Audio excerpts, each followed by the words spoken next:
সোহম কি ব্যাপার বলো তো, বনি এখনো আসছে না? হ্যাঁ তাই তো সোহম, বনিতাকে ডাক, ওকে নিচে নামতে বল। সত্যি কি যে করছে মেয়েটা, বাবা এসছে, মামিরা এসছে, কোথায় এসে একটু গল্প করবে। আসলে একটু সাজগোজ করছে তো, চলে আসবে। হ্যাঁ হ্যাঁ হ্যাঁ, ওর তো সাজগোজ করতে একটু সময় বেশি লাগে, আপনারা তো জানেনই।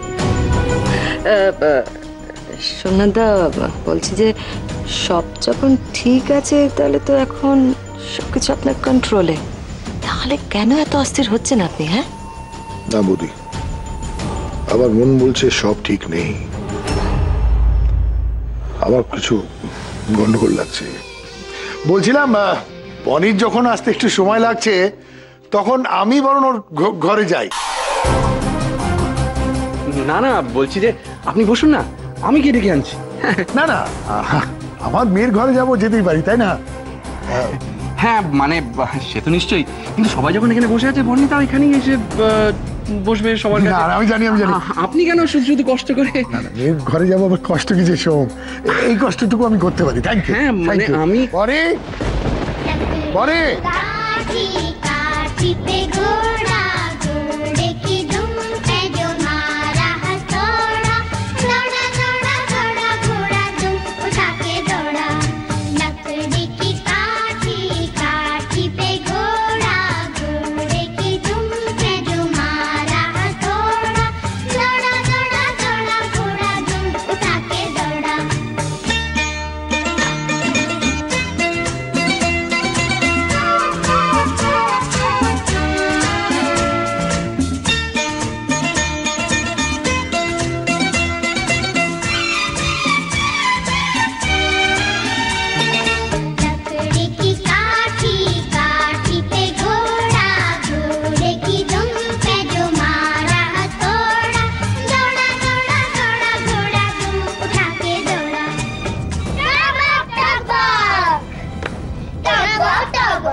বলছিলাম কি যে আপনি কেন কষ্ট করে উপরে উঠবেন, মানে বনিতা রেডি হচ্ছে, আমি ওকে নিচে নিয়ে আসছি, আপনি সবার সাথে বসে গল্প করুন, আমি যাচ্ছি তো বনিতাকে আনতে। না না সোম, তুমি আমাকে নিয়ে এতটা চিন্তা করো না, আমি দেখে নিচ্ছি।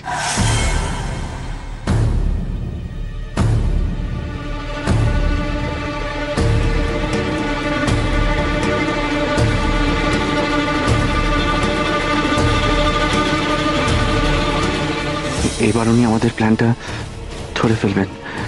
বনিতা কেন যে এত দেরি করছে?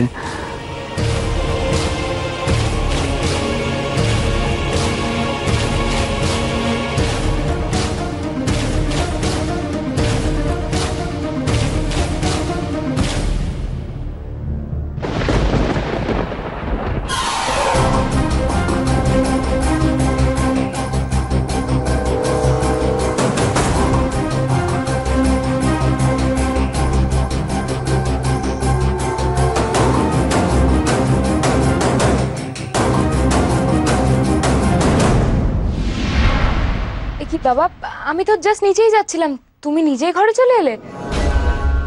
ঘরে ছিলে? হ্যাঁ, তুমি কি ভাবলে তোমরা এতদিন পর এসেছো আর আমি তোমাদের ছেড়ে অন্য কোথাও চলে যাব? তা আবার হয় নাকি? না মানে আমরা তো অনেকক্ষণ ধরে নিচে অপেক্ষা করছিলাম, তুই আসছিলি না বলে। চলো নিচে চলো, সবাই ওয়েট করছে। বর্ণিতা, খাবার দেওয়া হয়েছে, তোমার বাবাকে খেতে আসতে বলো। হ্যাঁ পিসি, বাবা যাচ্ছে। যাও বাবা, তোমাকে সবাই খেতে ডাকছে, যাও।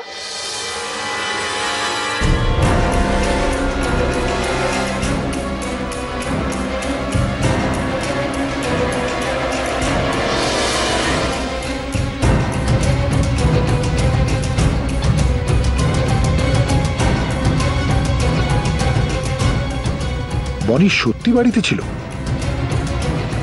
পাসপোর্ট না পেয়েও বনি এতটা চুপচাপ, এতটা শান্ত, আশ্চর্য।